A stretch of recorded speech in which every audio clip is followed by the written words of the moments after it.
That noise there, that's my dog, the beagle. When he gets the scent, you can see him. That's him having fun. He's not in distress. That's all I'm saying. Right, this one, something just popped into my head. When are we going to do something about the newspapers? Okay. Now,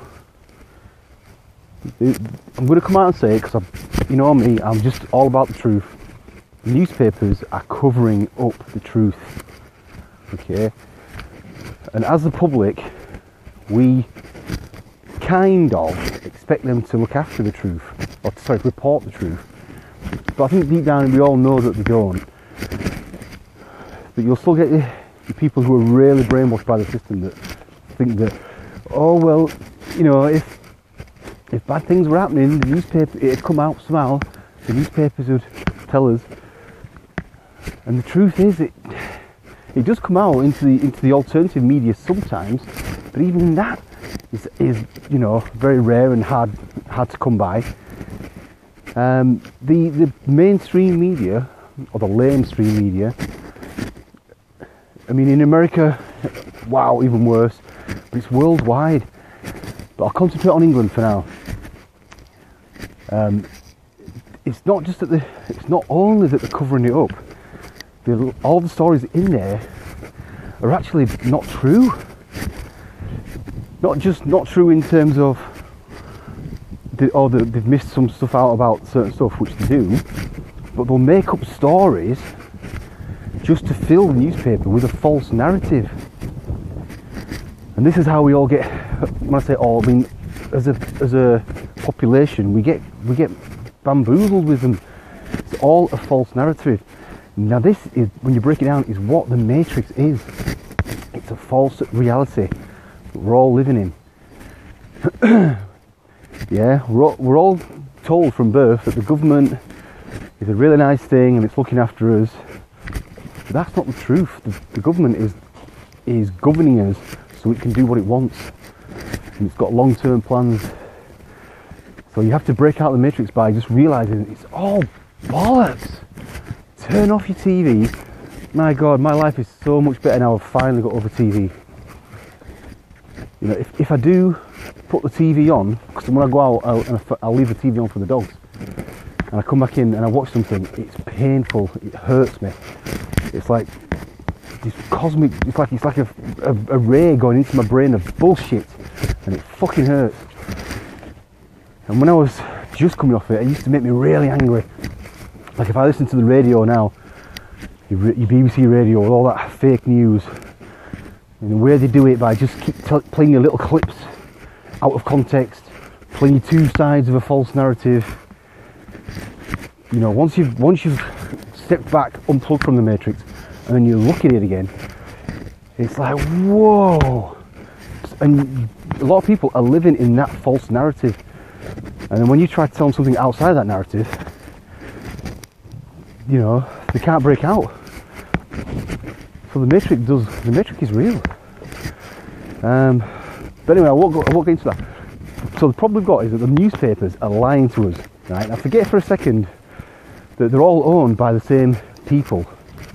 Okay, Rupert Murdoch owns, well, look it up for yourself because you just won't believe me.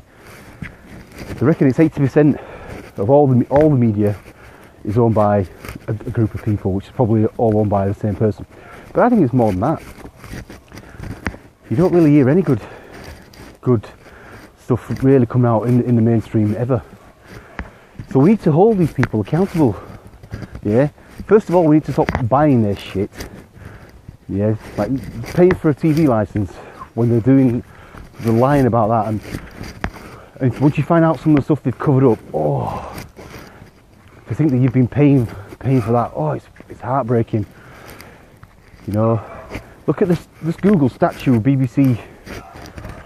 On the front of the BBC offices there was a statue, and it was commissioned to a known paedophile. And it's young children getting buggered in this statue. And then you look at Jimmy Savile and all the rest of them. You know, they only get hung out to dry once they're already dead or dying. or they've run out of favours, or they're out of favour. Otherwise, it's just they know that they're safe. So the newspapers are not only the Matrix, and that's a massive crime against humanity. Just what they're covering up as well. It's just massive.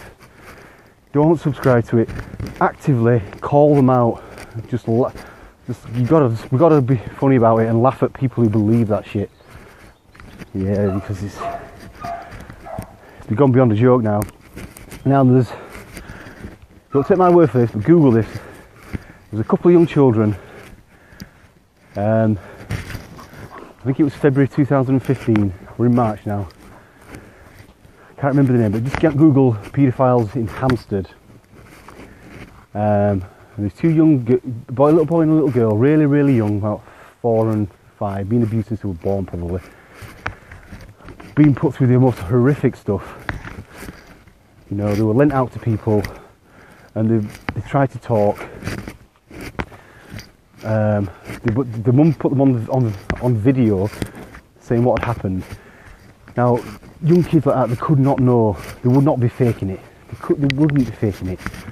If you can put yourself through it, watch the video. It's on YouTube, or it's probably been taken down by now. Oh, it's heartbreaking. It's bloody heartbreaking. Okay.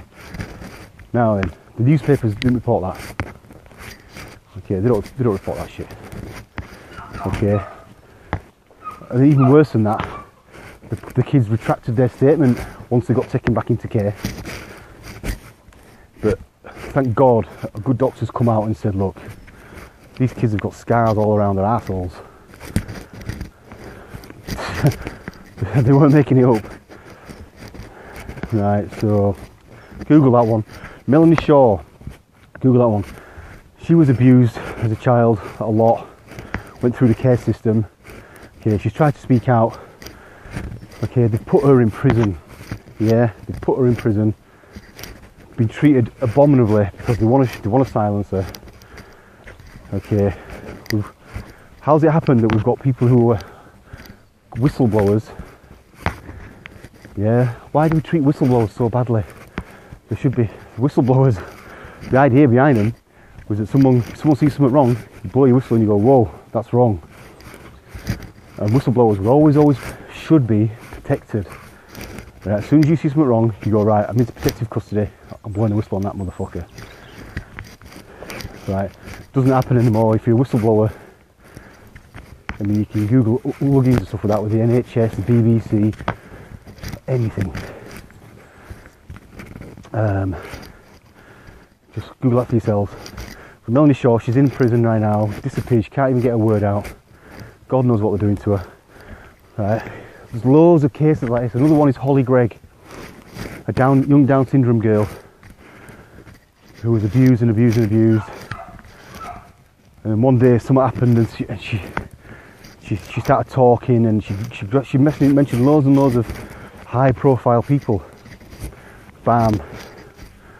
Yeah. Now, I won't go into those details, but you Google those yourself, because the word needs to get out, and we need to realise that just because it's not in the papers doesn't mean it didn't happen. Yeah, there's a way to lie called lying by omission, which means that you give people a load of information, but you miss out the important bits. That's what happens. And when you're waking up, this is what you realise. You wake up to the lies.